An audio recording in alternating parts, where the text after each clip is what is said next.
Sueños que derivan en pesadillas. La visita de Xi Jinping a Moscú, en una fecha crepuscular para Estados Unidos, se cumplían 20 años de la criminal invasión de Irak, trajo a la memoria nuestra de pasados días una de las últimas reflexiones del ex consejero de Seguridad Nacional estadounidense, de impronunciable nombre, Zbigniew Brzezinski, poco tiempo antes de su muerte, en mayo de 2017. Trató sobre las relaciones entre Rusia y China. Recordaba el periodista Alison Graham una conversación con el ex consejero de Seguridad, que recogió en estos términos. Brzezinski decía que, al analizar las amenazas a los intereses de Estados Unidos, el escenario más peligroso sería una gran coalición entre China y Rusia, unidas, no desde el punto de vista ideológico, sino por reclamos complementarios. A esta reflexión se la llamó, andando el tiempo, la pesadilla de Brzezinski. Una coalición entre el país más extenso del mundo con el más poblado, ocupando ambos una extensión territorial que triplicaba la de Estados Unidos, con una población que, entonces, quintuplicaba la de dicho país. Eso, en 2017. Si pudiera Brzezinski ver su preocupación con ojos de 2023, la pesadilla dejaría de serlo para convertirse en terror pánico, ese que sentían las ninfas al oír acercarse al lascivo dios Pan, que, además, gustaba aterrorizar a viajeros y necios. En este año 2023 de nuestro Señor, calendario gregoriano, de vigencia global, lo que era pesadilla se ha vuelto cruda realidad.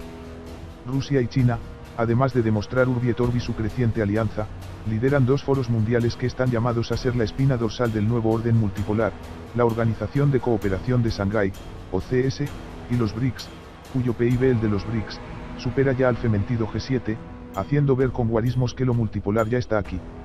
Además de esos guarismos, favor no confundir el significado del término, pillines, el potencial industrial de China es superior a la suma de industrias de los miembros de la OTAN, mientras Rusia se ha erigido en la mayor potencia nuclear del planeta, por número de ojivas, pero, sobre todo, por sus nuevos armamentos, con los que Estados Unidos ni siquiera sueña.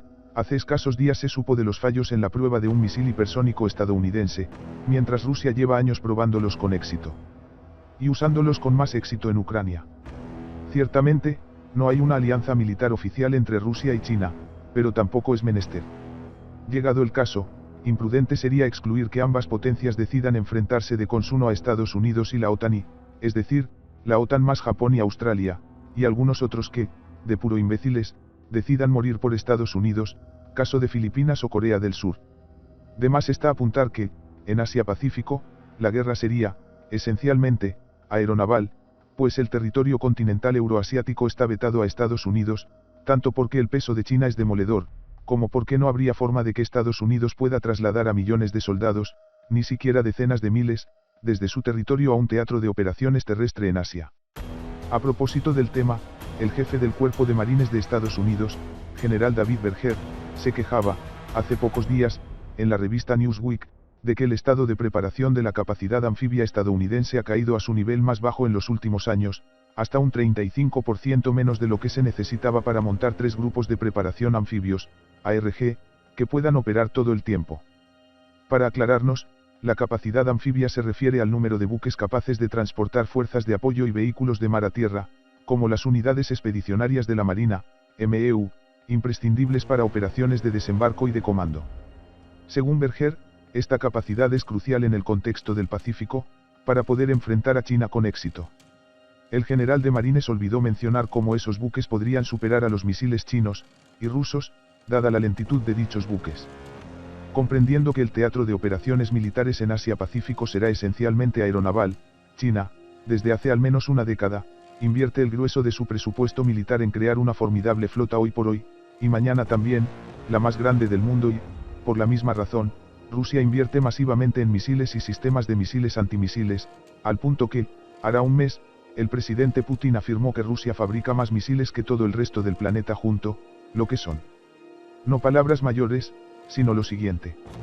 Si uno se toma la molestia de sumar el poder naval e industrial de China con el poder nuclear, misilístico y la capacidad del complejo militar industrial de Rusia, puede predecir sin mayores dificultades quiénes ganarían una confrontación militar, sin necesidad de recurrir a los insalubres átomos. Las guerras las suelen ganar quienes más soldados y recursos tienen, y, en el presente caso, los guarismos y no es invitación al vicio cantan mejor que Ferinelli. Comentábamos en nuestro anterior escrito que Estados Unidos es un caso único de imperio, pues llegó a donde ha llegado hoy en vías de desalojo, sin haber combatido nunca contra otra potencia equivalente. Señalaba también que esa inexperiencia ha marcado profundamente el modus operandi de Estados Unidos, pues ignora totalmente los costos que conlleva ser y mantenerse como potencia imperial. Una de las tantas cosas que se aprenden de esos costos es medir la fuerza del adversario y el precio a pagar por una guerra. Los balances que se hacían determinaban las decisiones políticas de ir o no ir a una guerra. Estados Unidos desconoce lo que es eso y esa misma ignorancia le ha llevado a otro hecho singular en una potencia de su magnitud. Desde 1945, Estados Unidos nunca ha ganado una guerra, por más empeños y recursos que pusiera en los envites. Empeño y recursos materiales, repetimos, porque no se prodiga en cuanto al recurso humano. No es necesario hurgar en el fondo de los zapatos para encontrar el denominador común de ese rosario de derrotas. Para entender lo que queremos decir hay que recordar algunos episodios históricos, pretéritos y recientes, porque las cosas humanas se repiten como ecos de una pesadilla interminable, el mito del eterno retorno, en este caso, el no mito del retorno de la eterna estupidez. Roma construyó su imperio de 800 años con guerras interminables y múltiples tratados de alianza. En esos siglos tuvo victorias resonantes y también catastróficas derrotas, como la sufrida en el bosque de Teutoburgo, actual Alemania, en la que una coalición de tribus germanas masacró a 3 legiones y 5 cohortes romanas, al mando de Publio Quintilio Varo. Se calcula que, en Teutoburgo, perecieron entre 20.000 y 30.000 soldados romanos. Aquel desastre determinó que Roma impusiera como límite a su expansión el río Rin y renunciara para siempre a extenderse hacia el este europeo. Al recibir la noticia, el emperador Augusto rasgó sus vestiduras y, cuentan, había noches en que deambulaba en palacio gritando: Varo, devuélveme mis legiones. Napoleón, en la campaña de Rusia, malgastó casi 500.000 de soldados, lo que fue el principio del fin de su imperio. En la batalla del Somme, en la Primera Guerra Mundial, los británicos perdieron a 50.000 hombres en un solo día de combates. En Kursk, en 1943, se enfrentaron 4 millones de soldados, casi a partes iguales, soviéticos y alemanes. Esa batalla decidió el curso de la guerra y, a partir de la resonante victoria en Kursk, el Ejército Rojo fue una aplanadora camino a Berlín. Retomemos ahora el hilo, y no el de Ariadna.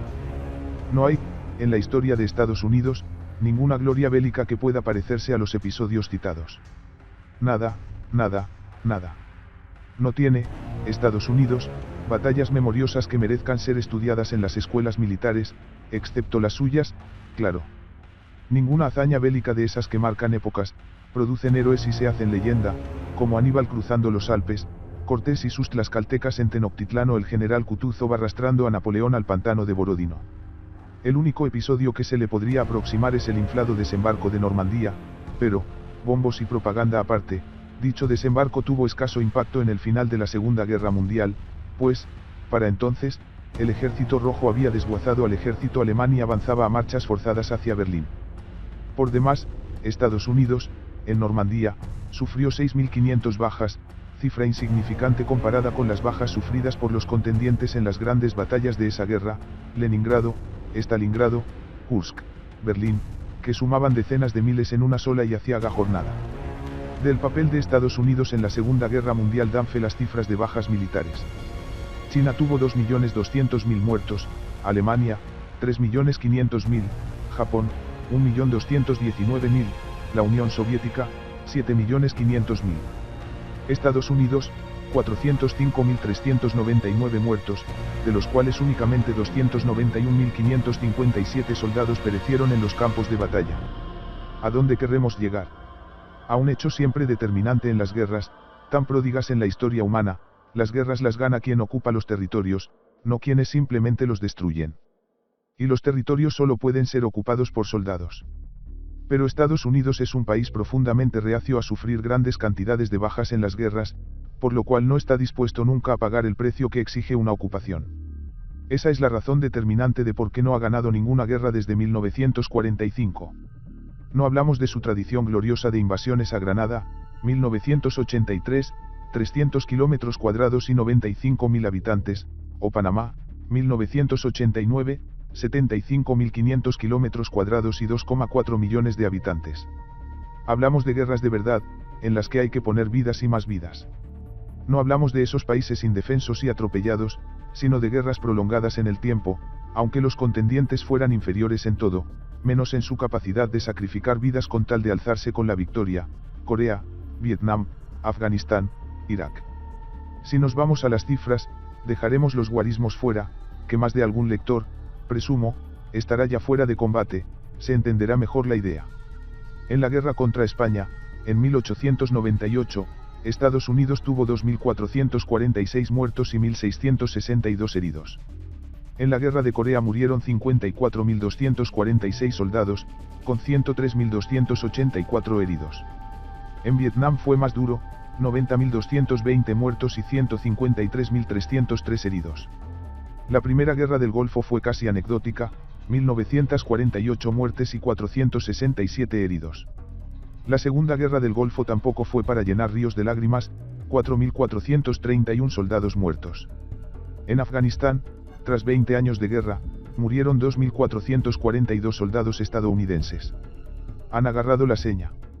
A Estados Unidos les hacen un puñado pequeño, mediado, grande de bajas y agarra su descomunal impedimenta bélica y desaparece del escenario.